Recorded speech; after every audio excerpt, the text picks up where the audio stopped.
Hey guys, listen up. I was doing a video for you, letting my daughter sleep off her anesthesia from her procedure today. Steven had to go to the emergency room this morning. His left arm had gone completely numb.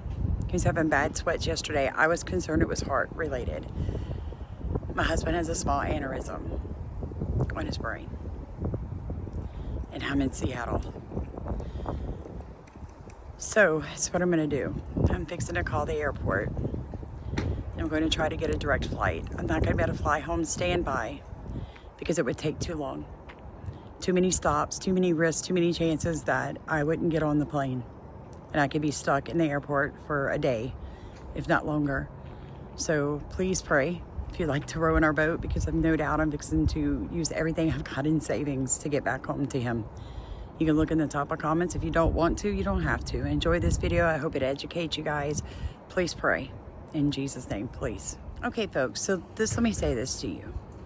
I know that what we're doing, you, I, Leslie, the newsletter, the Zooms, is affecting the kingdom of hell. Why? Because he attempted to go for the one thing that he should have stayed away from. I am not that little girl who thinks that every bad thing that happens, my God allowed it. I am that warrior who walks where Jesus tells her to walk, who commands the darkness to flee before me. And when Satan made the mistake of trying to completely and utterly destroy my husband today, from around the world, the prayers went up. People knew something was wrong. And they were praying in the spirit and pray. They didn't even know what they were praying for. And what the doctors told us is the aneurysm is there, but the blood is flowing through it. And if you don't know if that's a miracle, then you don't understand how aneurysms work. Stephen was raised in an orphanage because his mother died at this tender age of 24 from an aneurysm in the brain. And today, my friends, by the grace of God, we fought the darkness. Folks, this is it's the battle we're in.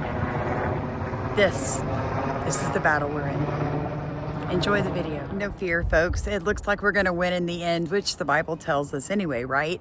So welcome back, guys. My name is Samantha. Welcome back to Starkey Farmstead. Just heard the best news ever.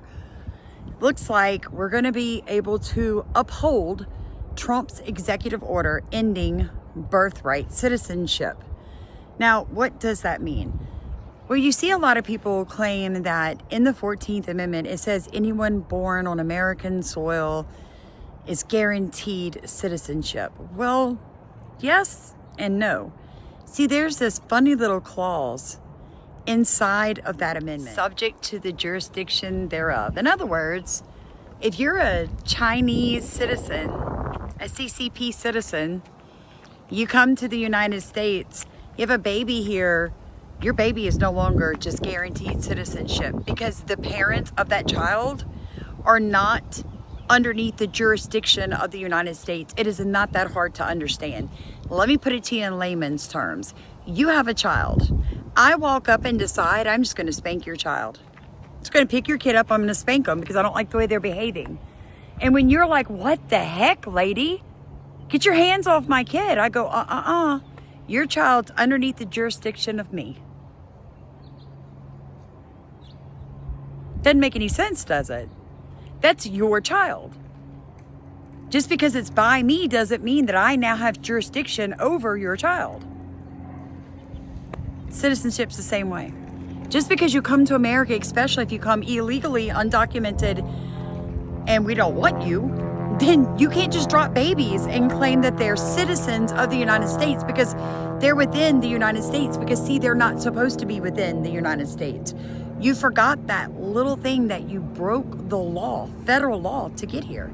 Now, I know liberals and Democrats then like to say, but it's not a law. It is. It's a federal law. And it is actually breaking the law, but it's handled in civil court. Because why, Sam? Why is it handled in civil court and not criminal court if it's breaking the actual law? Because we don't have enough criminal courts. See, we have enough homegrown actual criminals that we can't add in 30 million illegal undocumented immigrants into that court system also.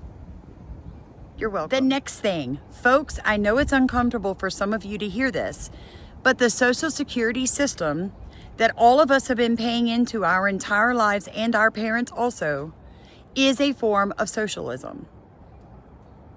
Before the 1930s, none of that was available. There were not food stamp programs, there were not medical programs, there was not housing programs, and there sure in the heck wasn't money put aside for elderly and disabled people.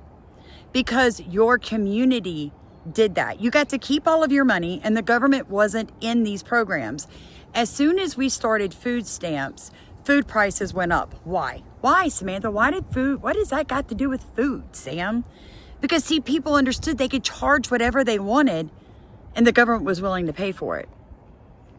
Supply and demand. So the government said, look, we've got $10 million available for just food. So people producing food said, well, crap, I'm not going to charge 5 cents a tomato anymore.